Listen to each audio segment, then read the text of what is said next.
The Philippines Food and Drug Administration issues a limited permit for an undisclosed hospital to use anti-parasitic drug Ivermectin as treatment for COVID-19. On Thursday, April 8, FDA General Director Eric Domingo says his agency granted a compassionate special permit to the hospital since Ivermectin is an investigational product and clinical trials are currently ongoing. He refuses to identify the hospital due to patients' privacy. A compassionate special permit to use an unregistered drug does not guarantee the drug is effective.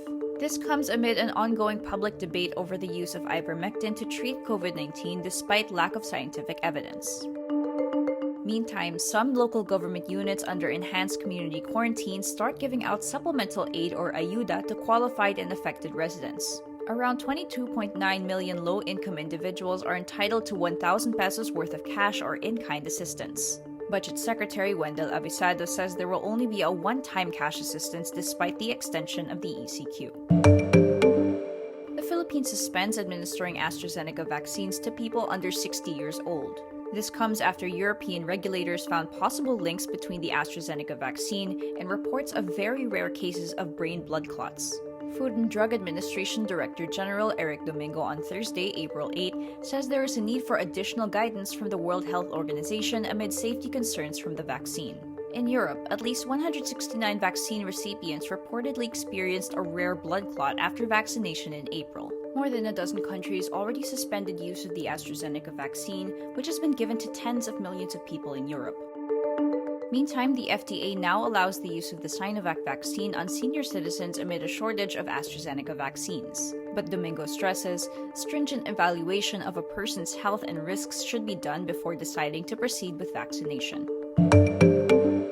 Malacañang dispels rumors about President Rodrigo Duterte's health condition, saying he is fit and healthy for someone his age. Presidential spokesperson Harry Roque says this Thursday, April 8, as rumors about the health of Duterte, who is now 76 years old, trended on social media. This after Duterte skipped his weekly pandemic public address on Wednesday, April 7. Senator Bongo also posts a photo with Duterte as proof that the president is doing well, saying Duterte tested negative for COVID-19 recently.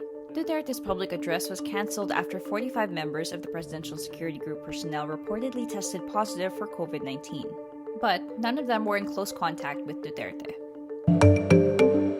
Senators from the minority bloc slammed the Philippines intelligence chief Alex Monteagudo and anti-insurgency spokesperson Lorraine Badoy for red-tagging the employees' union in the chamber.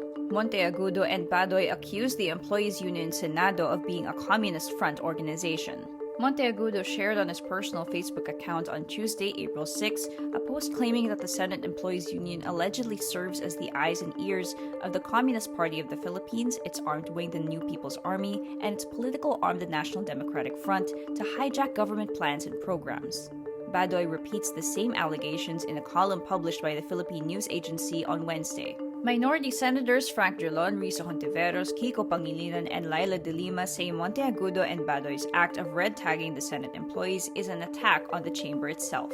Senate President Tito Soto also denies Senado has links with communist rebels. Soto adds he is now inclined to back the bill penalizing red-tagging because of Monteagudo and Badoy's accusations. Monteagudo and Badoy are notorious for accusing government critics of ties with the CPP, NPA, and DF. A Rappler investigative story in 2018 shows Monteagudo has a history of spreading fake information online. A Facebook spokesperson says the social media giant did not notify more than 530 million users whose data were leaked and does not currently have plans to do so.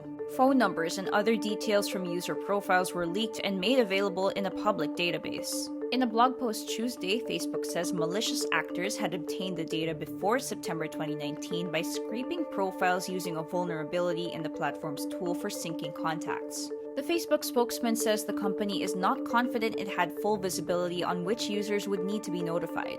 Facebook says the scraped information does not include financial information, health information, or passwords, but the collated data could provide valuable information for hacks or other abuses. Facebook has long been under scrutiny over how it handles user privacy. In 2016, UK consulting firm Cambridge Analytica harvested data of millions of Facebook users for United States President Donald Trump's campaign.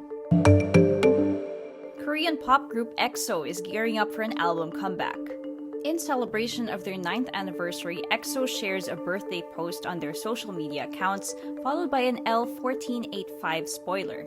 The video clip features members Xiumin, Do, Baekhyun, Chanyeol, Kai, and Sehun at the set of their music video filming. The group even played a snippet of their new song with member Do dancing the choreography. Members Xiumin and Do also share their excitement for the project as it marks their first album comeback after finishing their military service. Meanwhile, EXO's leader Suho, who is currently serving in the military, greeted their fans to mark their anniversary. In his Instagram story, he writes, "It's been 9 years. Time flies. You make us united. I miss you." EXO made a group comeback in 2019 with their 6th full-length album Obsession, with some members entering military service as others did solo acts.